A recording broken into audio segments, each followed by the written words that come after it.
All right, we are now broadcasting on Zoom and on Facebook. I would like to welcome everyone to Equitana's Equestrian Celebration. We are now in week 4 and have still another half a week left next week, as well as a lot of content still to come this weekend. So today we have Kat Chrysostom, who is the founder of Benefab. And Kat has an amazing story, not only about equine entrepreneurship, but about resiliency and really kind of taking challenges and making them into something beneficial. So she's going to be sharing that story with us today, and you're free to ask questions and we'll get to as many as we can in the end. But with that, I'm going to pass it off to Kat. Awesome. Thank you, Nicole. I appreciate it. So round 2 is going a lot better than round 1. This is really good. I never touched on that, but yes. Yeah. No, I'm really excited to be doing this from our home nonetheless, but at least we're able to reach the Equitana audience, and I'm excited about next year for the actual event in person. But yeah, so I want to go back. I will share a little bit about my story, but first, kind of the background that got me here. I want people to know. So I grew up on a farm, and I was in a family full of medical professionals. And really, I was always really passionate about horses. I begged to ride when I was a really little girl. All my siblings rode, and the one rule of my siblings' trainers was that you couldn't ride until you were 5 years old. But for my 4th birthday, after begging and begging, she waived that rule for me, and that was my 4th birthday lesson, and that was kind of, the rest was history. Mm-hmm. And growing up, so when I was a teenager, I remember specifically sitting down with my father, and I said, I really want to be in the horse industry when I grow up. And he told me that you cannot make money in the horse industry. So many of us can relate. Right? And that's what I was about to say. So how many people, that is so deeply ingrained. I mean, people make all kinds of jokes around that, but it's, you can't make money, or if you want to make a small fortune, you have to start with a big one. And, there are all kinds of, jokes and things about it, but that's really not true. At the time, I believed that. And so I spoke with my dad. He, like I said, he's in the medical field. And we decided, okay, then I need to take that conventional plan, go to med school. I was passionate about helping people and animals. So I started on that plan. I went to school studying biology, was on pre-med track. And 3rd year of undergrad, I took spring break and came down to Florida, or actually where I live now. Was riding, actually a friend of a friend's horse, so I didn't even know the people, was riding the horse back to the barn, and he stumbled. We were going over an embankment. It was about a 15-foot drop for drainage, and the horse stumbled. We both fell over some anchor rope that was on the side of this embankment, and we actually both fractured our necks. The horse was put down weeks later, and I was temporarily paralyzed, told that I would never ride again and may never walk again. And really in that split moment, my entire life's trajectory changed. When I was bedridden, I was in the hospital for quite some time. I was bedridden for 3 months with a halo traction device on. And when that device came off, I was taken off of a morphine drip. Reality started to kind of set in. It was like, wow, this has really happened to me. And this is, life is not coming back as it was. I was on a full scholarship to school. I lost my scholarship. My peers were all moving on. They were all being accepted into med school. I mean, it was like life was just passing by. And I felt like for the first time ever, I was in the passenger seat, not the driver's seat. And so that was a very difficult reality for me. And I really just started to reevaluate my life completely. And I had always been very passionate, like I said, about helping people and animals. And I was passionate about Western medicine, which is just the typical medicine that we know, that we walk into a hospital, they give you pills to treat symptoms, they treat you, and you feel better when you walk out, most of the time, if it goes right. So that was what I was very used to, and I had never explored any Eastern medicine at all, but I had exhausted all the Western medicine, and procedures, then nothing was getting my pain away. I had horrible migraines, which I had never suffered from a migraine. Anyone who suffers from them, I have huge sympathy for them, which I never had before my accident. I had my pain and the migraines, but the most specific thing, and I developed dietary restrictions and all sorts of things in my accident, but the most specific thing was that I was not regaining mobility in my right side. So I was really determined to find some other way to treat that. So I dove into research, and actually a neurologist recommended something called far infrared light therapy, which I'm not going to go into the science of that or anything, but that's really what not only gave me my mobility back, but it's really what gave me my life back. Mm-hmm. And that was sort of the turning point for me. I thought it was such an amazing turnaround, and it did so many beneficial things for me that I thought, this should be shared with the world, and more people should know that, Western medicine is a beautiful thing. If I get hurt, I do not want to be without it. There's no doubt. But it's that happy medium, because Western medicine treats the symptoms, whereas Eastern medicine treats the cause. So when we can use integrative healthcare and bring, one world together, or both worlds together, then we get that happy medium, and we begin to feel better immediately, but then long term, we've also healed the actual cause of the issue, which is what I discovered through my accident. So fast forward, long story short, I thought it was my opportunity to actually make a living within the equine industry and help people and horses. So I developed a product line within the equine industry called Benefab, and it utilizes far infrared therapies. From my personal experience since then, we've done a lot of research and, grown the company. But for me, I grew it from an idea, and really, it's kind of that telltale story of turned lemon into lemonade, but which now I kind of joke, it was like my accident was my worst nightmare, and it really became my biggest blessing. Right. Absolutely. Yeah. And I always say, adversity, within adversity, there's always opportunity. Yeah. But you have to be looking for the opportunity. I mean, people say, oh, well, when opportunity knocks, and like, I always kind of laugh at that, because it's not about waiting for the opportunity to come to you. It's about going and shaking hands with opportunity. Yeah. Opening doors, finding there's always something within adversity where you can say, okay, here's a next step. When one door closes, don't look for another open door. Go look for, windows, hole, whatever you can, whatever you can do. Exactly.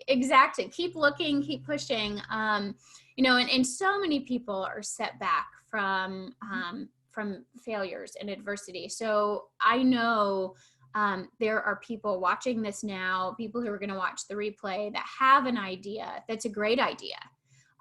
They don't know where to start, and maybe they don't even have the courage to start. So I hope with today, I want to kind of go into just 6 core things. I talk about these in my book. Broken to Branded is the name of my book. And I talk about them in depth. So today I just want to touch on them, but really equine entrepreneurship is not something that I speak on really frequently, but it's something I'm really passionate about. Because I think we all have that belief that you can't make money in the horse industry, and it's not true. We can make money in the horse industry, make a living, and it's also an excellent industry to create a lifestyle for yourself. If this is your passion and this is what you want to do, we can make a comfortable lifestyle for ourselves within it. So I would say for people who are looking, my number one thing is people who have an idea. And maybe you already have a business and you're looking to grow it, or perhaps you just have an idea and you're looking to start a business. But regardless, the growth should start very quickly thereafter, you incorporating or forming, some sort of protection. So that's my number one thing is form an entity, get some sort of protection to protect yourself, whether that is, or your idea. So if you have a great idea and it's kind of a one product thing, apply for a patent, establish an LLC, see, do you want partners? Do you not want partners? I mean, there's so much access that we have with Google, and looking up, find a mentor, really talk to people that you trust. I think that is, that's a huge thing. There's just so many different websites that we can go to and do our own research and blogs and things where we can learn what we need to do. So that's like the really boring thing. But number one, no doubt, because what you don't want to do, and I actually have a very good friend of mine who had a product that she started it and it just flew off the shelf and she couldn't keep inventory in stock. She was growing this business, but before starting it, she was treating it just kind of like out of her garage, like it was this sole proprietorship. And now she has, years later, it's like she's still trying to work backwards to unwind, that tangled web. So I can't stress that enough. Envision what you want now, set it up for what you want in the future. So you don't have to backtrack and have issues with taxes and whatever, talk to CPAs, talk to the right people. And the second thing is making sure that your idea is marketable, making sure it's good. Just because it's good to you does not mean that other people are going to love it. And more than that, not only do they have to love it and appreciate it, they have to buy it, so that's a big thing. We have like SurveyMonkey. There are a lot of different web-based survey, systems that we can collect data. And talk to, put your idea out there and see, what would people pay for it? What is it going to cost you to manufacture it? Figure out those numbers, and figure out what people love about it and what they might not like about it, so that when you come out with a product, hey, I actually have a great story that I share in my book about that, coming out with 2 colors that I loved in saddle pads, and nobody else loved them. Of course. Right? I found out the hard way. That could have been very easily avoided had I done the correct surveys, which, big companies, they can withstand that. Right. If they invest a few $100,000, $1 million in inventory that doesn't sell, it's no skin off their teeth. But for a small person, in a small growing business, especially in the startup stages, we can't risk that. So that's a big thing. Unique selling proposition is huge. Establish what are your features versus your benefits. And, a lot of people, and I love that you're nodding your head, because I love this one. This is just so good. Right. Yeah. Because, and I like Equitana, you guys have done an awesome job at, marketing the event. And I know, as a horse lover, of course, I'm going to be a speaker and a vendor there, but as a horse lover, I would want to go, because it's like, it sounds like a horse lover's candy shop, and we're going to, there's going to be all kinds of things. But that's the benefit, is that as a horse lover, that passion of mine is going to be, stimulated. It's not like I'm walking into a place that I don't know all the ins and outs. That's the benefit to me. And that's what you guys have done a great job marketing. But, a lot of people ask me, what is a feature versus a benefit? So as a quick answer to that, I actually this story just sticks out in my head. I was in New York City. I was there for a media conference. I was speaking at this conference, and it was pouring rain. And when I got outside my hotel, I was like, oh my God, I'm going to be soaked, and I'm about to go on stage. So I was trying to figure out what to do. There was a store just to the left, and I went in, and I'm like, I just have to have a raincoat, like any kind of raincoat. And I'm looking, they had so many there. All of the tags said like all kinds of things on it, but there was one that said guaranteed to keep you dry. And I just grabbed it. I didn't care what it cost. It was like, okay, Right. there you go, right? So I grabbed it. But that is a feature versus a benefit. The feature is that it's waterproof. The benefit, it's going to keep you dry. So really figuring out, listing all the features, and then figuring out what's the benefit for each feature. So for Benefab, I struggled a lot in the first couple of years because it is a science-driven product. So, it's therapeutic, it's far infrared therapy, it helps reduce swelling, it helps increase circulation. All those things are fine if I'm speaking to a doctor or science-driven analytical person. But what I found out, our unique selling proposition is increases mobility and lessens pain in 3 weeks guaranteed. Because that's what matters to you. Exactly. That's what matters to people. So figuring out what that is, and it's kind of an elevator pitch. Elevator pitches are a little bit passe now, but it's just being able to have something in your back pocket and telling people exactly what the benefit is. And I would say the final two things, probably some of the most important, my favorite quote is by Dwight Eisenhower. And he says, plans are useless, but planning is essential. And it's so important, right? I mean, that is one of one of the most powerful quotes, because what we can find, planning is absolutely essential. Most of the time your plans aren't going to go as planned. Absolutely. We have to have flexibility. I mean, my life could have been completely different than what it is today had I not, decided to be flexible, and had I tried to go back to school. I'm sure I could have done it. I could have gone back onto that, nothing's wrong with it, but more conventional path, and my life would have been totally different. So be flexible in your plans, but you have to know what you're working towards. I think that's the most important part. And lastly, we all know Amazon and Jeff Bezos and how big of a company he has grown. And I think he said it best when he said, you don't make money on revenues, you make money on margins. So figuring that out, knowing what your margin is versus your revenue. Just because a product cost $1 to make does not mean that you can sell it for $1.05. You have to figure out, what are your overhead costs? What are your expenses? What is your break-even number? And then work backwards and figure out, you pay $1 for that product. What do you have to sell it for to be able to cover your expenses? Still keep the price competitive, but you really have to have margins. I've had a few startups that have come into kind of my space that have gone out of business really quickly because they think they can sell their product for almost nothing, and they say, well, we can do it cheaper than Benefab or other people, and that's not the case. So you really have to be clear on margins versus revenues.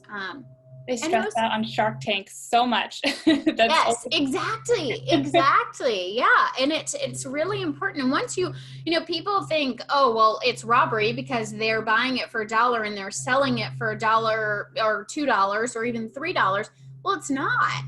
They have to make a living too. I mean, it's amazing. Small business break-evens can be $500,000 easily.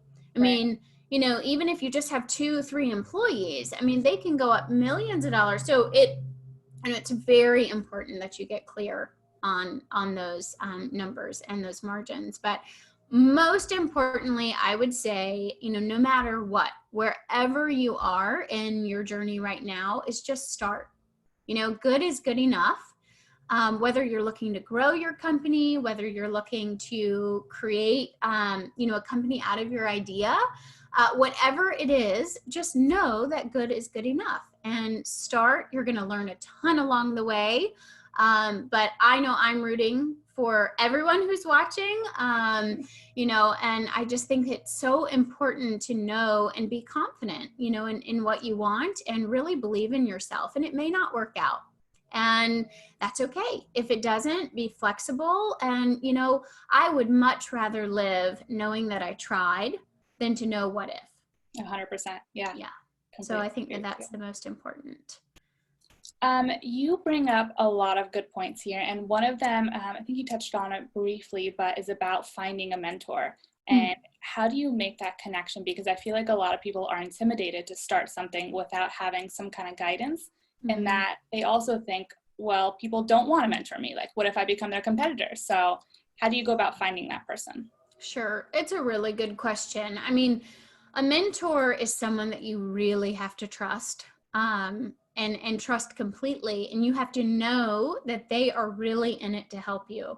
I think people who have been extraordinarily successful and are already, at the top or climbing their way there quickly, they want to help people who want to hand up. So I think I really believe in intuition, and that gut feeling.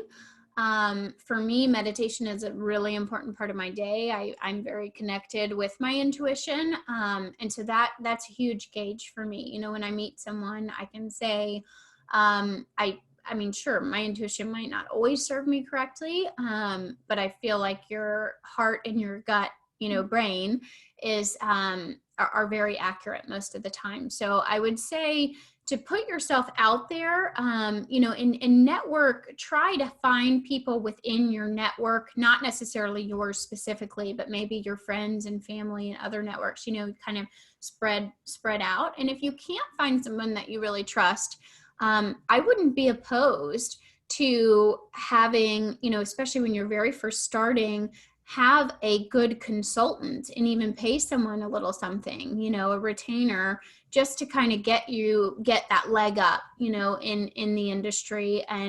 But the big thing about consultants is that you have to just know that a lot of consultants are consulting, but they've never done it before. So I would say, be very careful, see what their resume is, and know that when you're interviewing them when it comes to consultants. So know that they've built, what you want to build, and be able to pay them for their expertise. Hopefully that answers that question. It's a little bit vague, but I mean, it's just about going out, beating the bushes, seeing, who you meet and getting that good gut feeling. Go for it. Yeah. Don't be afraid to start that process. Absolutely. Challenges. What was one of the first challenges that you faced with Benefab, and how did you overcome that? Well, the very first biggest challenge that I faced was that Benefab was actually named not Benefab. It was named something else. It was actually named Quest. And I had chosen that name because it was kind of this like adventure and quest to rise above my accident and see where it went. Pretty quickly after I started to gain some traction, I had a knock at my door. Oh no. And yep. And it's coming. I was, and of course for confidentiality, I can't say who it was or whatever, but anyway, I had a knock at the door saying that basically it was a cease and desist, letter that they were serving me with. And I mean, I thought, like, I've worked so hard to get to here. And I was reading the letter and like, I mean, these people could crush me, like, on Shark Tank. If you watch Shark Tank, what is it, Kevin, who always says like the cockroach you are. It's terrifying. Yeah. A new business owner. Yeah, no, absolutely. And I was quite young, and I just thought, like, I have no idea where to start with this, what to do with this. So I put my head in my hands, and I felt very defeated at the beginning of it. And by the next morning, and by the way, molehills always seem like mountains at night. So don't make any important decisions at night. Sleep on it. And in the morning I was, reinvigorated and felt like, okay, there's got to be a way. So I actually, interestingly enough, I reached out to my network, people who had built the website, designed the logo. And I had people literally coming out of the woodworks to support me. I mean, my web designer built the website for about 25% of the cost, rebuilt another website. I had logo designers who were offering to design the original logo, not the one we have now, but for free. I mean, it was amazing. And what was really cool is that my small network reached out to their network and those network. And so it was kind of like this young woman entrepreneur. She's temporary, you know, she still has mobility issues. She's been temporarily paralyzed. It was like, help this lady out. And all these people came together, but that taught me a lot because it really showed me how much people care. Yeah, that they believed in you, and exactly because of that, they were willing to go out of their way for you. Absolutely. And now, because of that too, I'm willing to help other people. You know, I know how much that meant to me. So that was actually a great learning lesson for me. And I talk about that story in detail in the book, because it was that was like, are you kidding? I just got started and here we are. Do this to me. Yeah, exactly. But anyway, it ended up not even being a thing. I called their attorney and I said, look, I don't even have an attorney. Like, I don't even know where to start here. You know, I mean, a lot has changed in the past 5 years, but at that very beginning, and I just said, look, I'll just change the name. And she's like, excuse me? Really? We've never gotten this response, you know? But I just didn't want to be shut down. So it was just that, you know, and I really call that well, a lot of people call it fast failing. I call it failing forward. It's like, look, you are bound to fail. Yeah. Whatever happens is just take those failures, look for the opportunity within them, failures or diversity, whatever you want to call them, and keep going forward. Absolutely. And again, the pay it forward mentality is priceless. It's just, why not do it? You know? Absolutely. Absolutely. So I was watching a documentary the other night about a very successful company that kept having product after product that was a success. And they were always worried about getting to that one that was just going to be the lull and, you know, waiting for it. So in your experience, how did you know when was the right time to expand? How did you know or hope that, you know, you wouldn't get that flop? God, that's a really good question. I would say, I mean, first of all, expansion is expensive. You know, and it's expensive from so many different, in so many different aspects, whether it's time, money, you know, effort, sweat equity. I mean, there's a lot of expense involved. And most of the time, you know, when working with manufacturers, you can't get a small trial run of something. You know, you're going to be pretty heavily invested and have a lot in inventory. So, I mean, for me, I think listening to your customers is key. You know, you have to have a big enough customer base to be able to talk to the customers. Again, surveys are great. And also, like we have in Benefab, I have basically our customer service. They are constantly writing down anytime somebody requests something or writes in, whether it's a color, a new product, whatever it is, we actually have a sheet that we go to, you know, and we put that request in. And so let's just say, I mean, like a lot of people have requested stifle wraps like that's just one that's coming to mind. And so once that number gets up to a specific amount and we save those customers' data so that we can say, hey, you know, this person requested this. So if and when we come out with something like that, we have that built-in database to say, hey, you requested this a few months ago and now we're going to do this, and maybe even pre-orders. And pre-orders are a great way to know. And like for platforms like Kickstarter, you know, and things, if people aren't familiar with that platform, it's basically where you pitch your product. People can buy the pitched product and then they get it mailed to them once the product is made. But it's like, if it gets made. So if they don't reach their goal, then you're just refunded your money and everybody goes their, you know, merry ways. So that's a really good platform for new products. Actually, interestingly enough, Kickstarter has never had, and I didn't realize this, I read an article in one of the I think it was Business Weekly or Wired magazine or something. But that actually Kickstarter has never had a successful business post Kickstarter campaign, no matter how successful their campaign was, which is very interesting. Yeah. But I would attribute that to they're using it as their kickstart, like their actual starting platform. They don't have a business. A business, once it's started, it's in infancy. You have to bottle feed it every hour or whatever that is. I mean, it's a lot of work.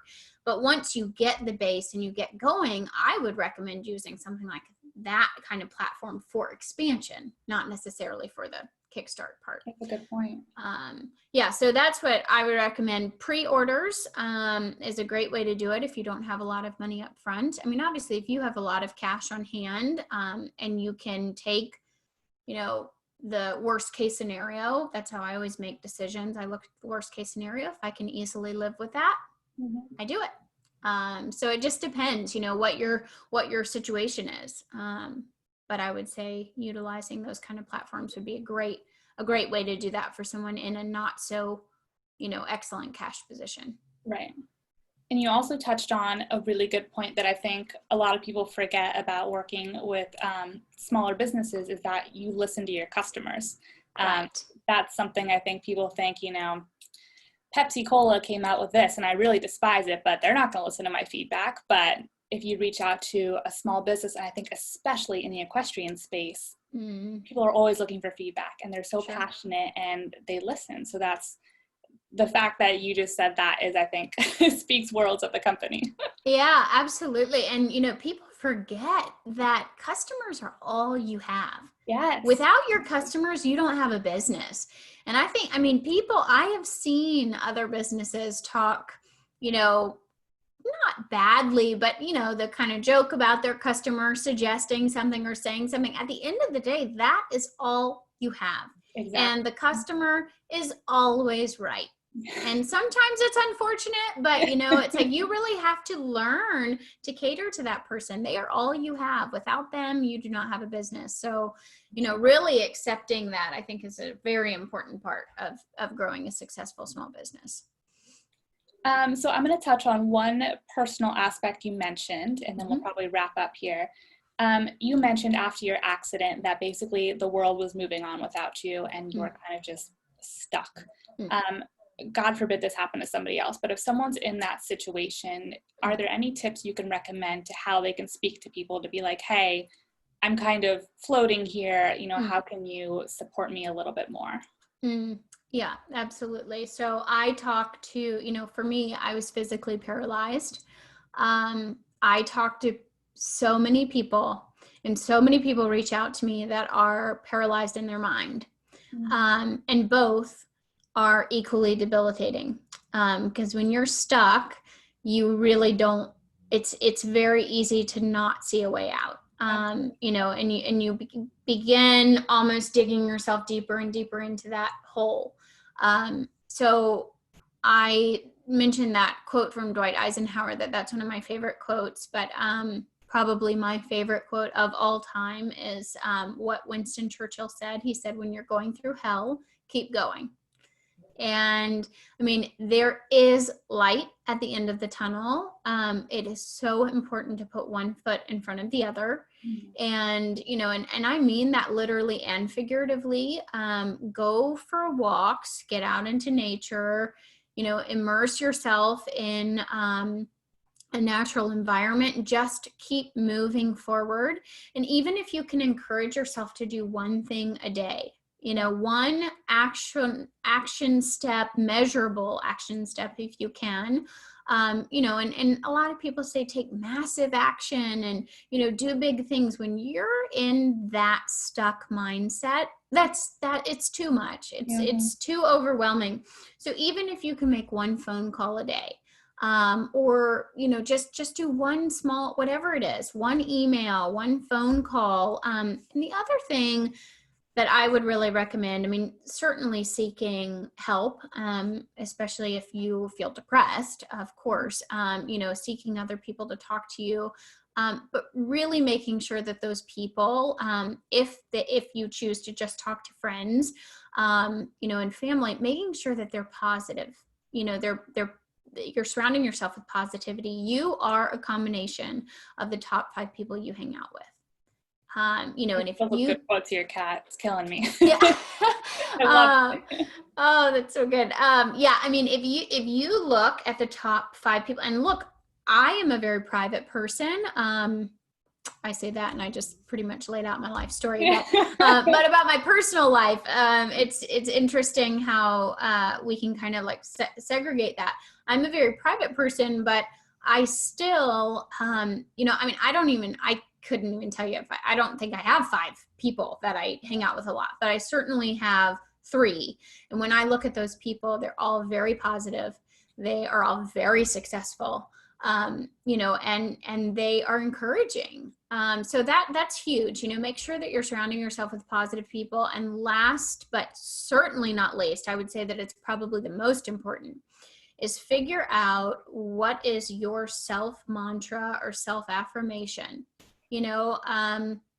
Actually, there's a great book for people who struggle with this, who are, lacking confidence or having a hard time believing in themselves and really figuring out what their purpose is. It's called Best Self, Be You, Only Better. And it's by Mike Bayer, I think, if I'm pronouncing his last name correctly. But Best Self, Be You, Only Better. And it talks about, we all have a best self and an anti-self. And it's kind of, how do we stop that anti-self and only live in our best self shoes? So I'd recommend that if you're really struggling, but figure out, what is it that you want to be, and give yourself those self-affirmations. I mean, 20, 30 times a day, just whenever you think about it, you just say it in your head over and over. But hopefully that helps, because I know that feeling. And that's one thing that I really would love to be able to help people overcome. Amazing. No, I can't thank you enough, Kat, for doing round 2 with us after an interesting first round with technology.